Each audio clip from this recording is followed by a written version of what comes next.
தேனியில் பாலியல் தொல்லை அளித்த நபர் மீது காவல்துறை வழக்கு பதிவு செய்து 4 மாதங்களாகியும் எந்த நடவடிக்கையும் எடுக்கப்படாமல் உள்ளதாக கூறப்படும் நிலையில் மன உளைச்சலில் 15 வயது சிறுமிக்கு பூச்சி மருந்தை குடித்து தற்கொலைக்கு முயன்ற சிறுமி மருத்துவமனையில் அனுமதிக்கப்பட்டுள்ளார். விவரங்களை தருகிறார் செய்தியாளர் சிவா. சிவா, வணக்கம். விவரங்களை சொல்லலாம்.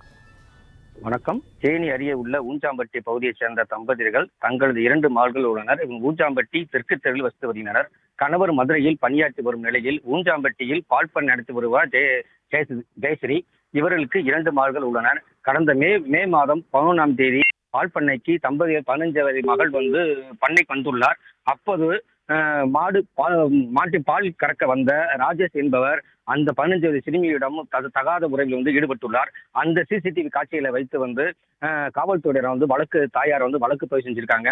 இந்த வழக்கு குறித்து கடந்த 4 மாதங்களாக எந்த நடவடிக்கையும் காவல்துறை எடுக்காததால் இன்று மன உளைச்சலில் இருந்த 15 வயது சிறுமி பூச்சி மருந்து கொடுத்து தற்கொலைக்கு முயன்றுள்ளார். இவர் உயிருக்கு ஆபத்தான நிலையில் தேனி அரசு மருத்துவக் கல்லூரியில் சிகிச்சை பெற்று வருகிறார். உடனடியாக இந்த பாலியல் தொந்தரவில் ஈடுபட்ட நபர்கள் மீதும் மற்றும் அவருக்கு உதவியாக இருந்த நபர்கள் மீது உடனடியாக நடவடிக்கை எடுக்க வேண்டும். அவருடைய தாய் கண்ணீர் மல்க வழக்கு பதிவு செய்துள்ளார். பிளே ஸ்டோர் மற்றும் ஆப் ஸ்டோரில் இருந்து பாலிமர் செயலியை QR கோடு மூலம் பதிவிறக்கம் செய்யுங்கள். செய்திகளை உடனுக்குடன் பெறுங்கள்.